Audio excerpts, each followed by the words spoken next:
Hello, BookTube. Welcome to my channel. Thank you so much for joining us today. I am so delighted because one of my absolute favorite all-time, most awesome booktubers that I love is here today, and that is Lady Jane Books. And she and I did not plan to wear the same color. We just did that by accident. But Great today minds. we are going to be talking about the case of the murderous Dr. Cream, the hunt for a Victorian era serial killer by Dean Jobb. And hello, John. Good to see you. I see. Hey, y'all, listen up, popping up in the chat. Hi, John. So I guess we'll just go ahead and get started, Jane, with just kind of your overall impressions of the book. Well, first of all, thank you so much for inviting me. I am absolutely thrilled to be here with you, Carrie. I was so excited when you asked me to do another buddy read, and you picked out a fantastic book for us to read. I absolutely adored The Case of the Murderous Dr. Cream. And yes, I had to hold that up so I could read it off the screen so I didn't totally butcher, see what I did there, the title like I always do. But this was a nonfiction about a Victorian serial killer who was as famous as Jack the Ripper for his time. And let me just say, I don't read nonfiction. I'm kind of like a storybook type of girl. And I absolutely loved this. This was so good. What did you think, Carrie? I absolutely loved this book, and I was really shocked because I'd never heard of Dr. Cream before. And Dr. Cream is actually a more prolific serial killer than Jack the Ripper, but he doesn't get as much, notoriety and attention. And the way this author told the story was just absolutely phenomenal. Um, Talking about that a little bit, Jane, why do you think, because we both had never heard of Dr. Cream, why do you think he's not as well known as Jack the Ripper? I think he just got overshadowed by Jack the Ripper because we know who Dr. Cream is now. With Ripper, we still don't know for certain. There's so many theories, but we will probably never know the actual identity. So he kind of has this weird, like, mysterious air about him. Whereas Dr. Cream, there was the trial, and he was kind of like this celebrity of the time, but the mystery was wrapped up, obviously. So now we know, and we have this historical element, but he doesn't have that air of mystery about him anymore. That's what I think. But what do you think, Carrie? Yeah, I think that plays a big part in it because it's solved. So, there's really no need to kind of speculate and go into conspiracy theories, not that I would do Yeah. that, but but no mystery there. So the questions are for the most part answered. However, I do think the fact that he is a doctor is significant because I think that also played a part maybe in why he gets away with some of the murders, but then also too why it wasn't as well known because Jack the Ripper, and we'll get to this, I'm sure, in the conversation, but a lot of his victims were seen as kind of deserving it or asking for it.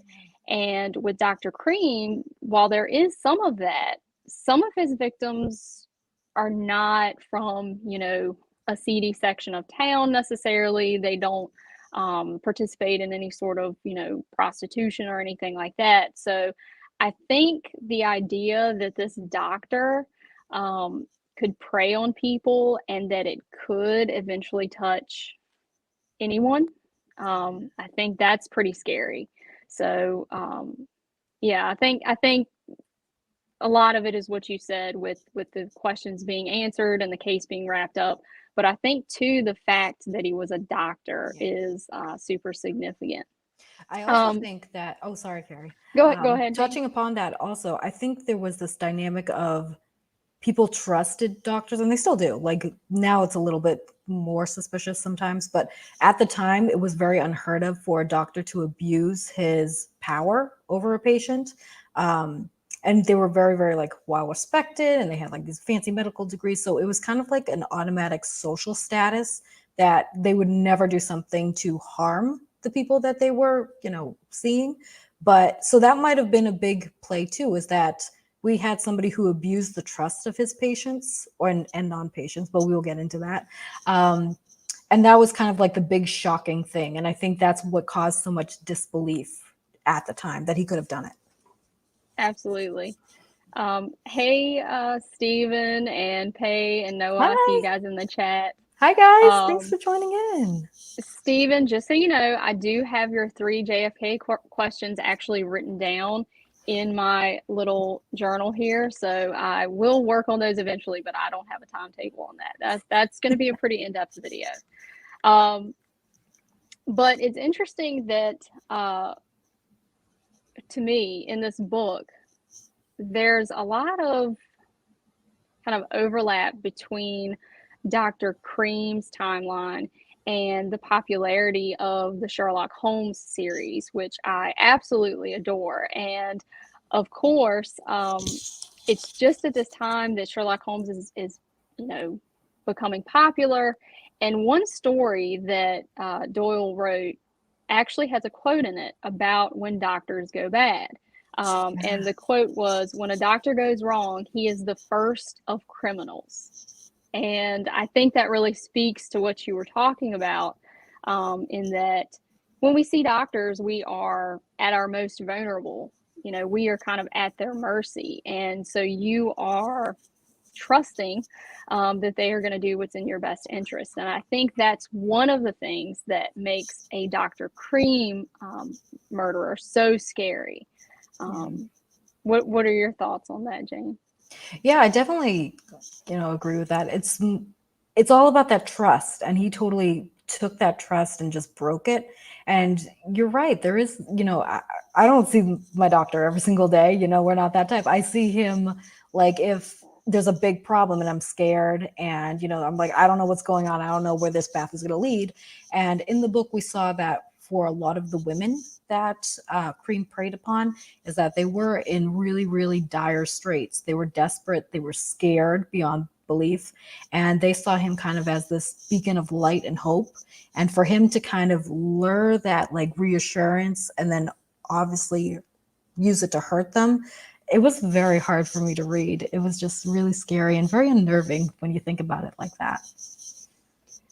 Yeah, that was very, very disturbing. And there's a lot in this book that I think kind of speaks to the treatment of women in the era and the fact that some of his victims were prostitutes. When you look at that legally at the time, only the prostitutes were actually put in jail. They were the only ones who were being prosecuted for that crime, and their patrons were not. And obviously, the difference there is the fact that the prostitutes were women. But this book, I thought it did a really great job of really putting you in the time and place. And just to give everybody a little kind of clue here, it starts in, I believe it's 1891 in London. And then we backtrack and we actually get some of Dr. Cream's backstory when he was in Canada and when he was in Chicago. And so we do jump around a little bit and we visit these different towns and cities. And I really felt like this book put me in those places. And being, the history buff that I am, I really felt like it was a unique way to learn about the history of the era through a true crime story, which is maybe a little bit, not the norm when you're trying to learn about history. But it was a very cool way, I think, to hear about some people and some sections of cities that you really don't hear a lot about in traditional history. Yeah. And something I really liked about that is that you got these like sign of the times of what was happening, like with, Sherlock Holmes being very popular and with science and medicine kind of doing these weird and wonderful things, and how that intersects with like law too, and all the history of like, well, everybody was really suspicious of like forensic science because it was new and about all these different discoveries. And I thought including all of that really melded the story together, and you could see where Cream was influenced by those things and where those things were kind of influencing like his actions as well. So it was very well rounded and had a lot of historical richness to it. It really did. And speaking to the forensics part of it, that was one of the things that really jumped out at me is, nowadays we're used to DNA evidence and we have shows like Excuse me. CSI, and we are so tied to the scientific evidence now that we almost expect it in every single criminal case. And I think people forget that criminal prosecutions happened long before there were a lot of these, forensic tools. And what's cool about this time period for Dr. Cream is that it's really the birth of a lot of the forensic science, which was really neat to see. And I do think Scotland Yard was kind of at the forefront of that. I think they were the first to use fingerprinting at the turn of the century. And then not too far after that, I think they started doing blood typing. And so, it's interesting to see that happen. And it's also interesting to see it happen in the Sherlock Holmes story, Yeah. because those are things that Sherlock Holmes was, talking about. There are stories that feature basically ballistics and, things with fingerprinting and that sort of thing. So I just thought that was really, really neat. That was included. And there is an encounter that Dr. Cream actually has with Dr. Bell. Right. And did you want to speak to that a little bit, I Jenny? think you're better to speak on this because you may Okay. know a little bit more about this than me, but I'm thrilled about this part. So I was really just chuffed to come across a part of the book where Dr. Cream is actually in Edinburgh at medical school at the same time as Sir Arthur Conan Doyle. And, obviously you could kind of run wild with speculation as far as did they ever run into each other, or did they go to the same pub one time, those sorts of things, which we'll probably never know. And I doubt it, but it is kind of neat to think about. But one of the doctors at the medical school was Dr. Joseph Bell, who is actually the doctor that Sir Arthur Conan Doyle based Sherlock Holmes off of, because he had this really kind of uncanny ability to, interpret clues in people's style of dress, or, calluses that they had on their hand or whatever. The little things, the details. Yeah. And what we were kind of both shocked to see that Dr. Cream actually sat for an examination under Dr. Bell. Yeah, I was going to mention that. I was like, wait, didn't they yeah. I was going to say that. Go ahead. And it's like, he didn't pick up on anything, or if he did, he kept it to himself, or it wasn't anything too startling.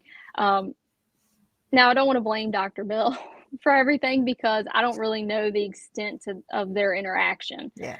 So, I don't know if he was just proctoring the exam, or if he actually had, a course with Dr. Cream, or how that played out. But I just thought that was super interesting, and just another kind of connection to the Sherlock Holmes stories. Yeah. And also, maybe even if he did recognize something was off, I think this whole concept of a serial killer hadn't really formed yet.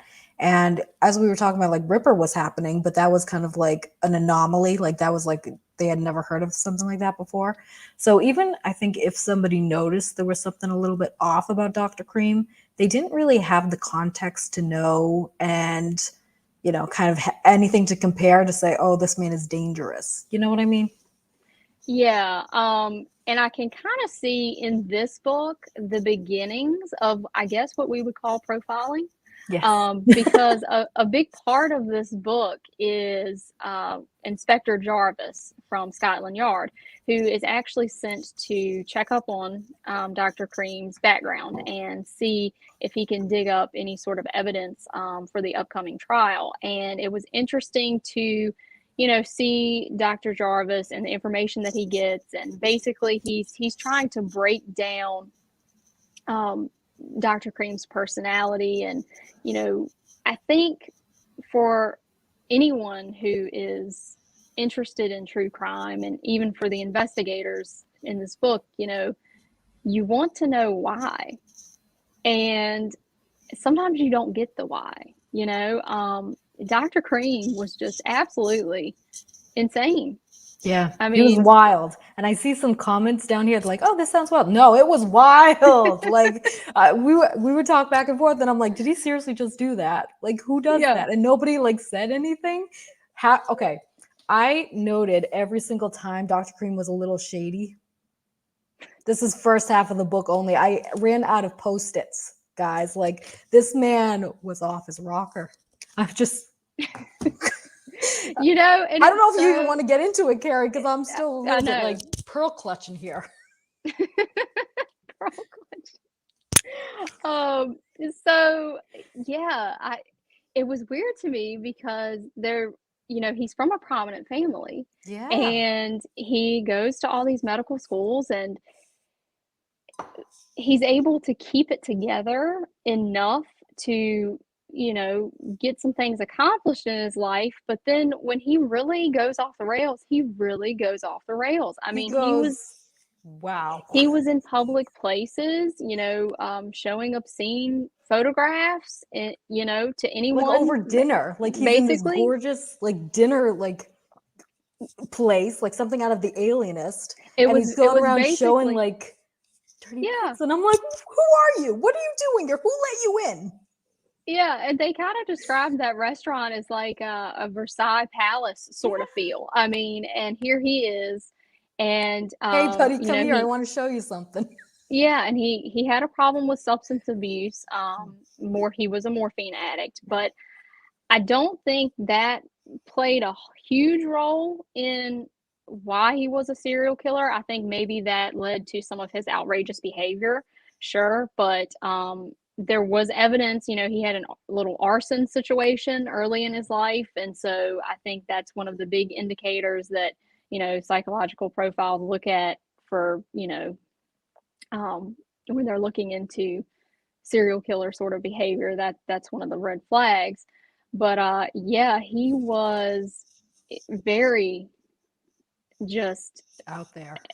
Yeah. And one thing, Jane, that was interesting, that he had in common with Jack the Ripper actually was his need to kind of taunt the police, because obviously Jack the Ripper, we have the Ripper letters, but with Dr. Cream, he is a prolific writer. I mean, he is writing letters to so many people, and that's actually one of his tactics. So after he would poison someone, he would then send letters blackmailing people, saying that he had evidence that they had fathered a child with this woman, and they were guilty, or that and they even were though they're like, "Who guilty. are you? What are you talking about?" Yeah, and these were He like high up prominent people. Yeah, Yeah, like one I think was a member of parliament.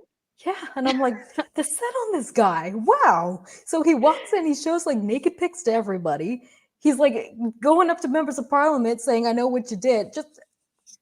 I'm telling you, this man was he was something else. I He wish I had was, half his confidence, to be honest.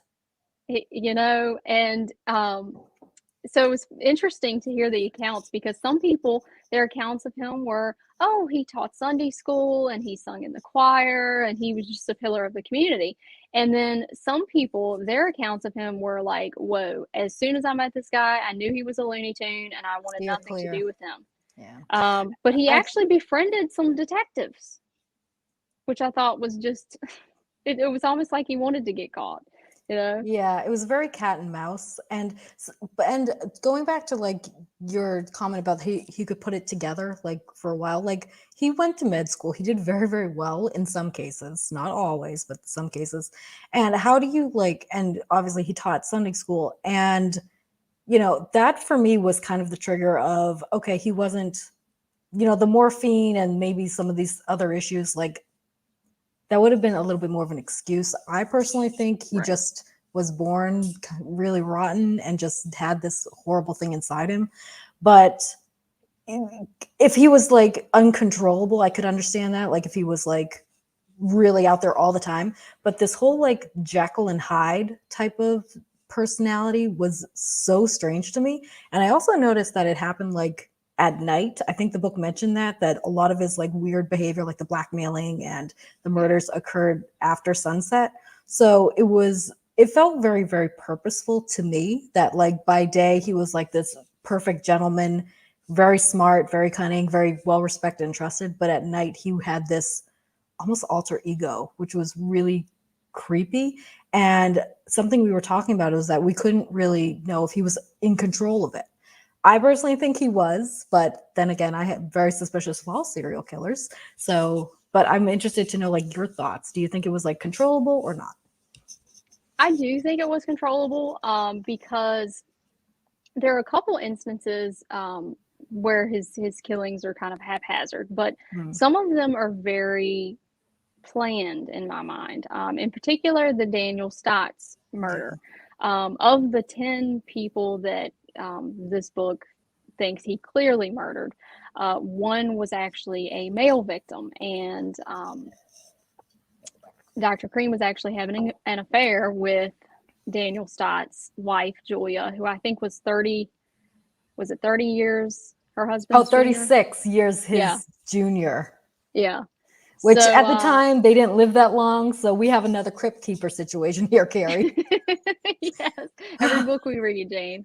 And do you notice they're like the bad guys are named Thomas? Did you notice that? I was like, yes.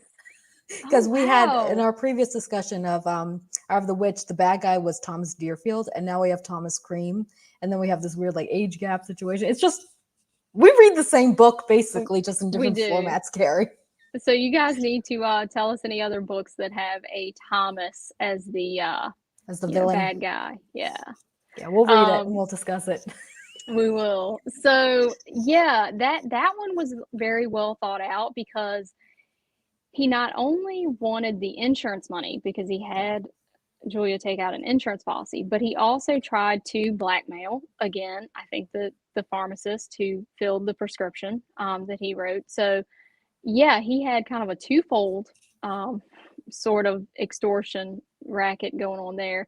That one was pretty planned. So yeah, I do feel like he was in control. And one thing that was kind of interesting, they mentioned it briefly in this book, was the fact that at the time they did use something called anthropometry, which is basically where you're IDing criminals or people you suspect of criminal behavior through their facial features, and in particular, like their bone structure and their size of their head and things. It's really So I thought that was very interesting, and I know I think now they've proven there's not really anything to that, but at the time it was hot stuff. Yeah, and they were onto something a little bit, because now we have all of these scientific studies that talk about the underdevelopment of certain things in our brain. So like the underdevelopment of gray matter is one of the things that a lot of killers, convicted murderers, have in common. And that can, interrupt the development of things like empathy and morality. And so I do think that people who are serial killers have something defective or underdeveloped in their brain, because obviously that's not normal. And I think that, for all of us normal people, right? Hey Sam, we find it really difficult to wrap our heads around how someone could do these things. And I think that's, part of the fascination. And it's interesting that the time period of this book was a time where they were very interested in true crime. And, court cases, they were pretty much documented play by play in the newspapers of the day. And it's just interesting to me that now we've kind of circled back to that. And I think right now true crime is very popular with podcasts and all sorts of media. Netflix, it's basically a true crime streaming service. That reminds me, actually, I read this at the very end of the book that there was a Netflix series a few years ago called River Yeah, about I'd never heard of Dr. that, and Cream. I was interested in that. And I was like, how did I Another miss that? Sherlock Holmes connection, though, because the actor who played Dr. Cream in that, he played Inspector Lestrade in the Sherlock Holmes movies, Mind which I thought blown. was super interesting. Mind blown. But who would you have play Dr. Cream if you could choose an actor? Ah, you know who I think would actually be really good? Robert Sean Lennon. Leonard. Do you know Okay. who he is? He was I do he was not. I'd have from to look him up. yeah, so he played speaking of Sherlock Holmes, again, have you ever seen the show House with Yes. Hugh Laurie? He played his best friend. A Okay. really clean cut Yeah. one. He was also I in can see that. which by the way is also like a Sherlock Holmes remix. So this is all about Sherlock Holmes basically.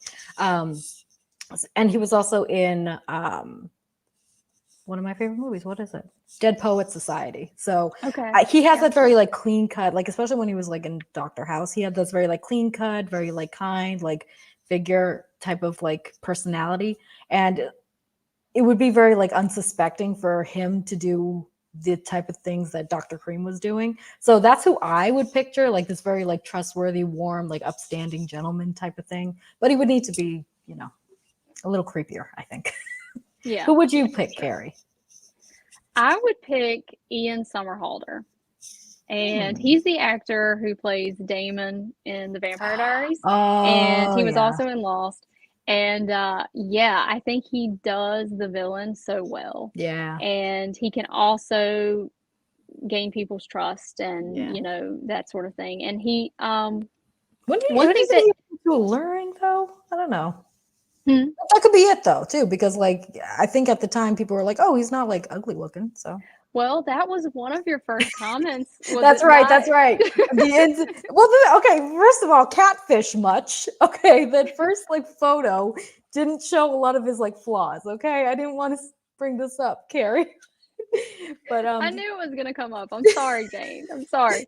So I yeah, get this message from Jane, and she's like, you know, she's like, I can this see one. how Dr. Cream gets so many victims because he is kind of handsome. Look at this guy. And I was guilty too. I said, yeah, he actually is a handsome gentleman. But then we get to a passage, I think it's chapter 1, and it's a lady that says, no one would call him handsome. And Handsome, I'm and we're like, like, oh. but I one think they called him like feature homely at one point. I'm like, oh, Carrie. I forget one that. Can we feature redact that? that we didn't even see in those pictures. I didn't notice it, but apparently he was cross-eyed, Yeah. and that Yeah, actually, you don't really see it here. yeah, you don't Because really the see it. angle of the face, you don't notice it as much. So, in our defense, Yeah, and a lot of times he wore glasses, and but the fact that he was cross-eyed actually came up in a lot of the witness statements, yeah. and I think that's just kind of crazy to me that we have these witnesses who come forward and they describe pretty distinct characteristics. This guy in Mm. a top hat with cross-eyed who is a doctor who gave me these pills and said they were for my, complexion, Acne.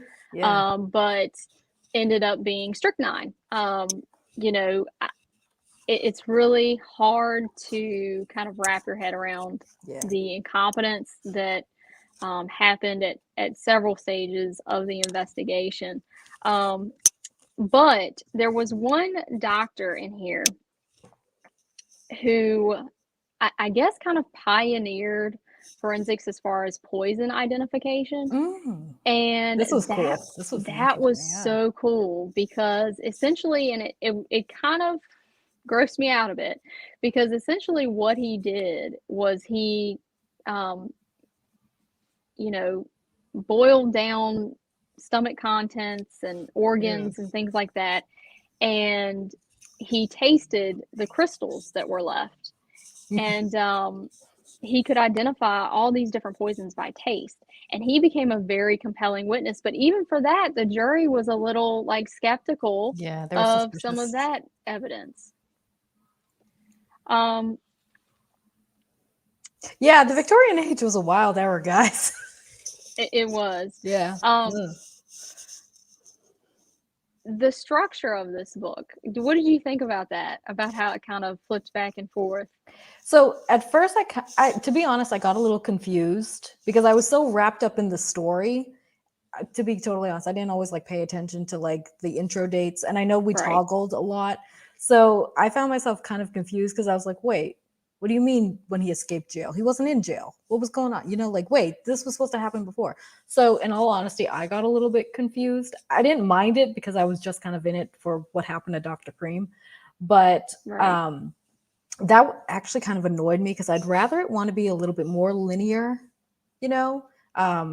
But I mean, I think either way you got to these stories, they were really interesting. So that's the minorest complaint that Jane has. Minor, is that a word? Yeah, the Yeah. most minor complaint that Jane would have. Yeah, I felt the same way. I'm very, chronological, linear, with history. I kind of like to have those things Yeah. in order. And yeah, they did have the dates on the chapters, but Who read those? Nobody read those. yeah, and I get the point of that because you're really discovering some of these things just as Dr. or Inspector Jarvis is discovering them. So I get the reason behind Mm. why he did that, and I think that probably helped maybe advance his story. Um, but yeah, that was interesting. What did you think of all of the cases? And I know we talked about some of the names started running together, Yeah, they but did. there Because was there's a 10 victims, right? there's 10 Yeah. victims, and I know with Jack the Ripper there are 11 like Whitechapel murders that they think some of them may be Jack the Ripper, but there are really only five that they count as The ones, the right? ones you know the ones that could probably be proven. But with Dr. Cream, we have double that. So there's no telling if he had more victims. Mm. And we even had some would-be victims Yeah. in this case, is some people that did not take pills that were offered to them by Dr. Cream, and they survived to tell the tale and to also testify against Dr. Cream. Do Can, you want to talk a little bit about Flora? Because I know she was your Oh, Flora. I felt so bad for poor Flora. So, okay, first of all, I want to say, like, I think it's important to clear up that these weren't always necessarily like his patients. I think a lot of people right. are starting to think that, oh, like you give something that you go to a doctor, you get prescriptions for a complaint.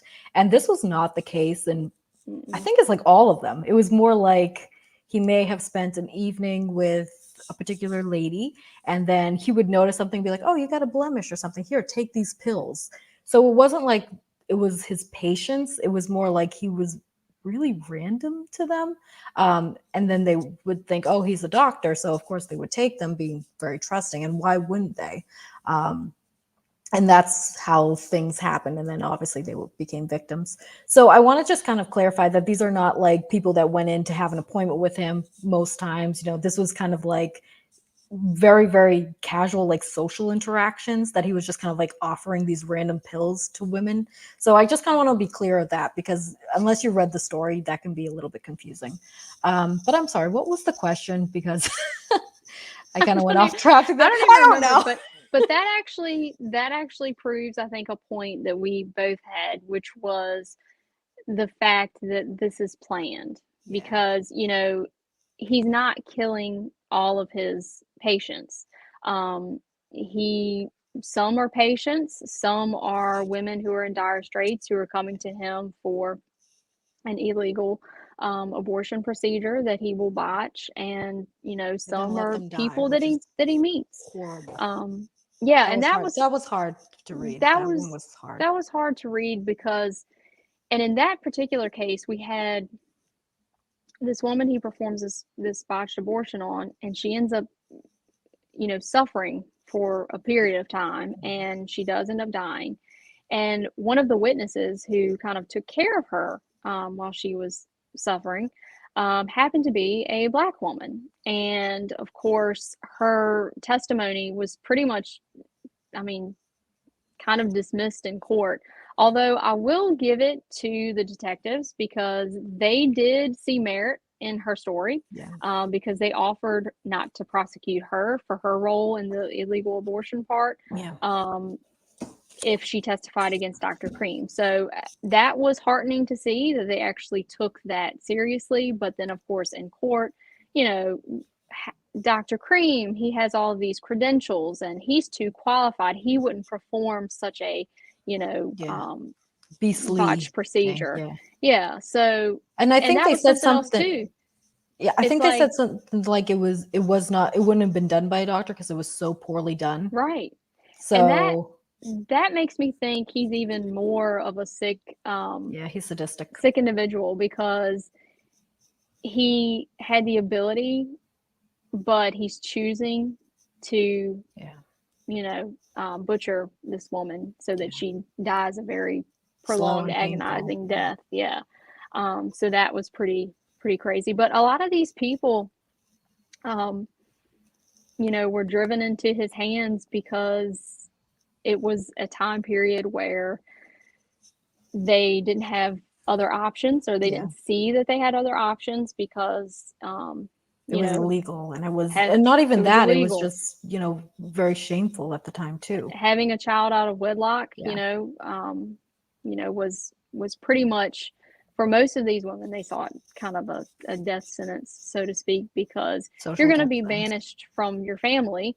And as you can see from the story here, the job options for women are pretty slim. Mm. They're not jobs that are well paying jobs. They're not jobs that could really um, A sustain a person. woman, No. yeah, in these cities. And so um, I think the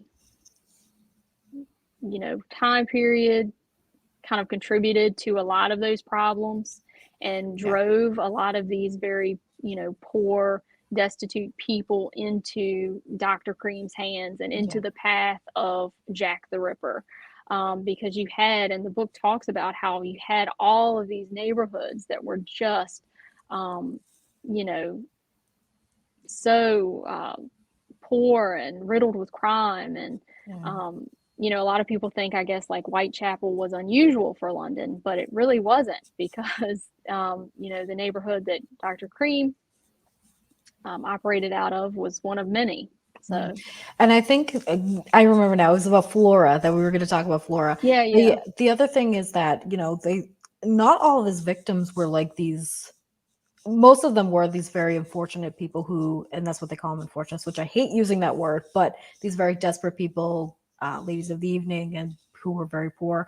But Flora, I don't think was. Flora was actually in high society, and Mm-hmm. Flora was the woman that he was married to.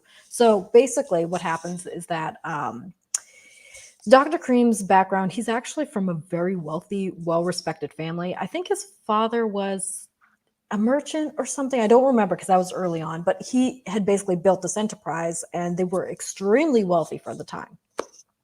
So it wasn't like he was, suffering or anything. He was already like a step up above everybody else in his society. And so Flora was actually kind of his equal in society. Like, I think she was the daughter of another merchant or somebody, a very successful businessman. And so they started courting, and she got herself into a little bit of an issue with him before marriage. And of course, Dr. Cream offers to take care of that for her. And just knowing like what he was doing to these other women, and he may not have had the respect for Flora. It's hard to it's hard to say because I don't think he actually respected her as a fiance and as a partner, because he ended up butchering her as well during the process and offered to give her pills as well. So yeah, Flora's an extremely tragic character, and I thought it was so interesting that she wasn't destitute either. So I think it wasn't merely about their social class or what they were doing, but I think it was just a general dislike for women at the time. And that's what kind of solidified it for me, because if she maybe was a lady of the night or anything like that, we could be like, okay, well, he just doesn't like people who do that. But the fact that he did it to somebody who he had a relationship with, although I don't think it was really relationship to him. That's what kind of made it like, okay, it's not just these type of ladies, but it's all women. Flora is just incredibly tragic.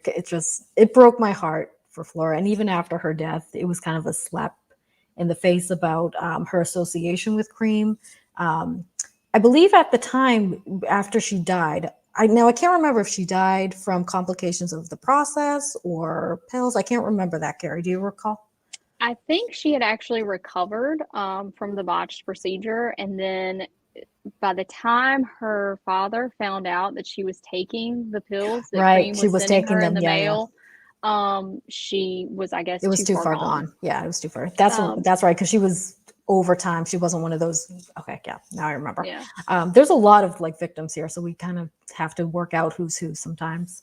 But and then after her death, in one last ditch effort to like save her reputation or anything like that from her association with Cream, they actually put the name of Cream on her headstone, and I'm just like, really? Really? Like, are you really that desperate about your reputation that you're going to put the name of the man who really hurt your daughter on her headstone? But yeah, it was that important to them, so they did. That was particularly hard for me to read because I do think that Flora just wanted to be loved by Cream in some way. He was a doctor. He, had all this good standing in the community and all that. So she was kind of like feeling like that lucky girlish, like, oh, I'm going to marry a doctor. And she did marry a doctor, but Yeah. didn't work out too well for her. I don't know if you want to talk about that, but she was tragic because I saw a lot of innocence in her that Cream really exploited.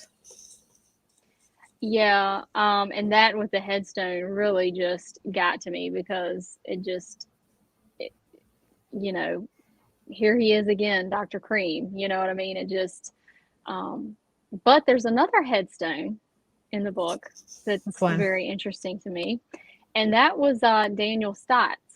Yes. Oh man. How does Cream get on all these like headstones, man? Like, He is, yeah, he is notorious, but which is yeah, funny because when we were thinking about like his internment, he only has like I think the letter C for Cream because that's how they annotated like who was buried under that walkway, which is a whole nother type of discussion. But I know everyone's like, "What, Jane?" But that's a whole nother thing. you'll have to read the Yeah, book. you'll have to read the book for that one. But it's kind of interesting that his identity is kind of lost because now he's in an unmarked grave after they like did construction and everything and just kind of disinterred and threw them all into wherever the heck they do. But he's on the graves of several of his victims with his full name. It makes my skin crawl. Like I don't like that. It's Yeah, just kind of a weird thing to think about. and the worst part is it didn't have to be this way. I mean, he had been convicted for murder and received a lifetime sentence, but Mm-mm. he doesn't stay there.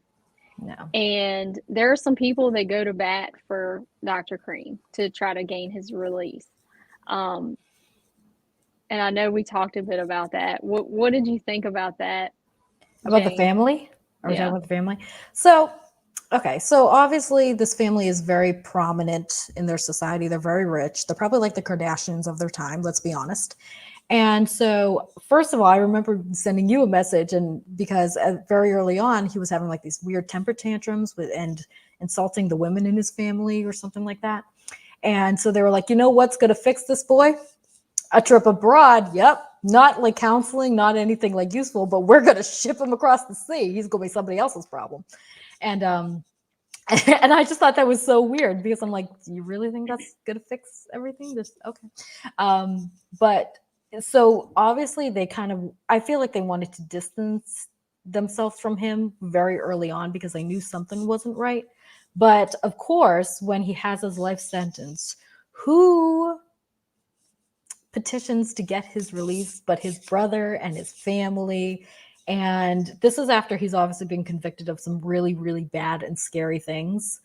And I personally think that was a sign of they were valuing their reputation much more than the facts of what was happening and the facts of Dr. Cream not being quite right. Um, actually said that to you, I think today, where I'm like, do they really value their reputation that much that they're trying to like quietly distance themselves? But then when he's very publicly in jail for a very public crime about murder, which is all very public, they're like protesting his innocence and saying, no, nothing's wrong with him. Bah, bah, bah, bah, bah. I thought that was very, very hypocritical. And it was, yeah, it was very distasteful. What do you think, Carrie? Yeah, I definitely think a lot of that has to do with 19th century, sensibilities Yep. and reputation for sure. Um, and one part of that really just made my skin crawl because one of the family friends who gets involved in these petitions for Cream's release uses the term that Cream is as innocent as an unborn child. And Which given is tone his, deaf considering what he yeah, was doing. considering That's he's really tone an deaf. abortionist, Yeah. that is just crazy to me. And also something else, it's like that was a crime they could have also gone after Cream for. There were some missed opportunities, I think, along this way to get this man, but some of that too, I think, has to do with the sensibilities of, well, yeah, I encountered this guy and he's very out there and he's very indecent and I don't want to be around him, but I'm going to mind my own business. And also the reputation of the police, the Sherlock Holmes story, again, that contributed a lot to the reputation that Scotland Yard had. I mean, we have this, bumbling Inspector Lestrade who can't, solve a riddle and, he has to call in, Sherlock Holmes. And I think that also contributed to it as well because people didn't really go to the police for some of these things. And they just assumed that there was nothing they could do about it or they didn't want to get involved. But yeah, a lot of missed opportunities to catch him.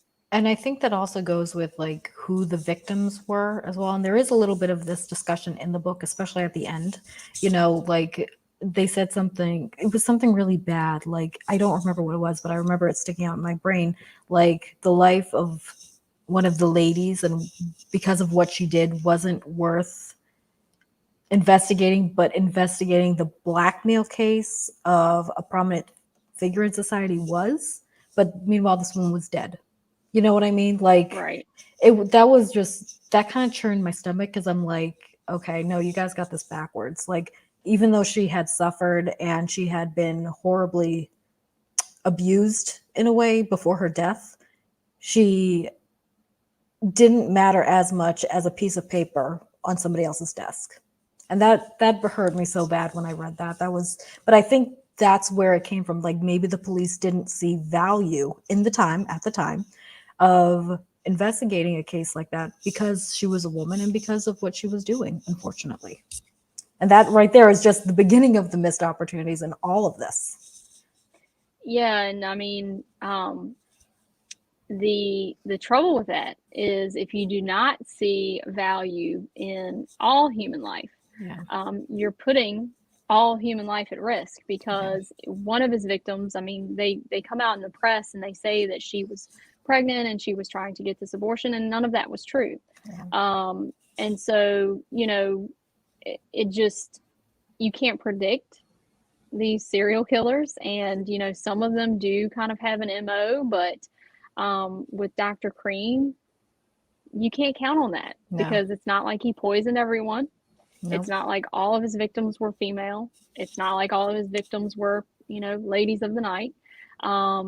So, you cannot count on that. And just a very sad story for sure. Yeah, that was hard to read. Yeah. I do have to point out though, Jane, you always somehow brought the conversation back to Ted Bundy. I do. I don't know why. It's not like a thing, I promise. Oh goodness. Okay, what about it though? Like, so what were there any similarities that you saw between Dr. Cream and Ted Bundy? Or there were so many. There were so many. Like again, look at the tabs. Like, but it was I think in a weird way, Dr. Cream was kind of a precursor to Ted Bundy. And I saw a lot of similarities between how, he was preying on these ladies and how Ted Bundy preyed on his victims as well.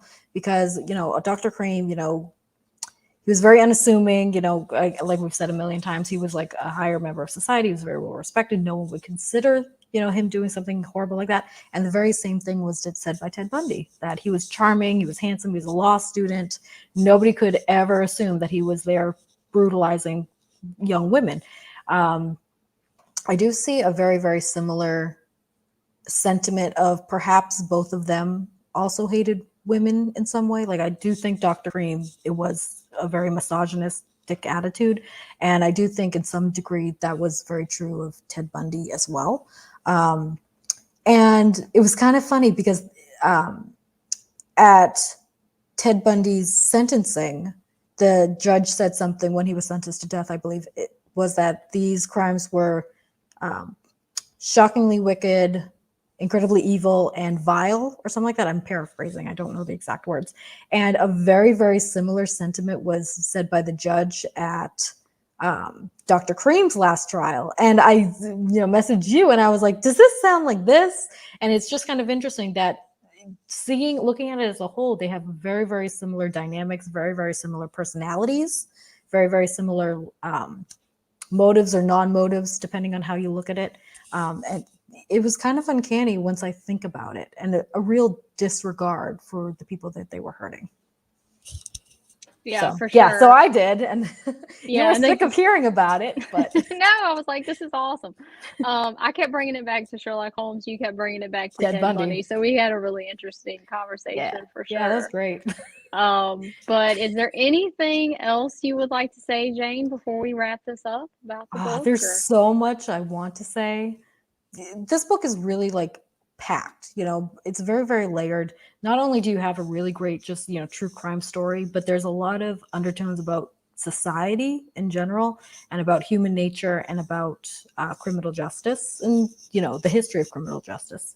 I don't think we can actually summarize everything that's in this book in an hour-long conversation. It is fantastic. I don't particularly read fiction, but this did read very much like a novel. And I said to you, I was like, I love the way that this author writes, because he just sets the stage every single chapter. There was something he was like, I don't know, just like the last lines of every story. It was like, it was okay until it wasn't. Dun dun dun. And you just wanted to keep reading, and amazing foreshadowing. So there was a lot of like flow to this story, even though he jumped around a lot, and I personally don't always find nonfiction very entertaining, but wow, I could not stop reading this. It was fantastic. It's a really interesting story, and the way that it's presented is pretty brilliant, I have to say. So I liked the writing style. I overall loved it. Carrie, what did you think? I agree. This is my favorite type of nonfiction to read. Just because it does read so much like a story, and it was a bit dramatic at times, but I didn't think it got into kind of the sensationalism part. A lot of true crime, I think, gets a little bit too much into that, where it's almost an unhealthy sort of obsession with some of those details. And this author doesn't do that. He gives you just enough of the facts of the case to really propel the story forward. And I think it's worth noting that this is a story that a lot of people don't know much about. And so I think that's another reason that it is worth a read. And it's a very unique and dark lens to view that time period of history. But in all honesty, that time period of our history was pretty dark. Yeah, it was grim. With overpopulation and refugees fleeing Russia and Eastern Europe and coming to England, and there were lots of societal factors, like you said, that kind of play into this case. And so I would highly recommend it. Me too. It's really good. It's very captivating. So thank you everyone for showing up for this. I was super duper nervous. I don't know if you noticed, but when I hit that live button, I was like, ah, deer in headlights. But it's so nice to see some familiar people in the chat. Thank you so much for coming. And Jane, it is always a pleasure to talk to you. Oh, I love And chatting with you too. we now just have to find another buddy read. We do. I have some Because in mind, but I'm like, okay, good. can she handle another one? I don't know. I don't Can know Carrie if handle another Lady Jane buddy read? I don't know if YouTube can handle it. I don't think I they don't know if can, to they be can handle honest. it, I'm not but sure. yeah, we'll see. But thanks for watching, guys, and have a great rest of your night. Thank you so much.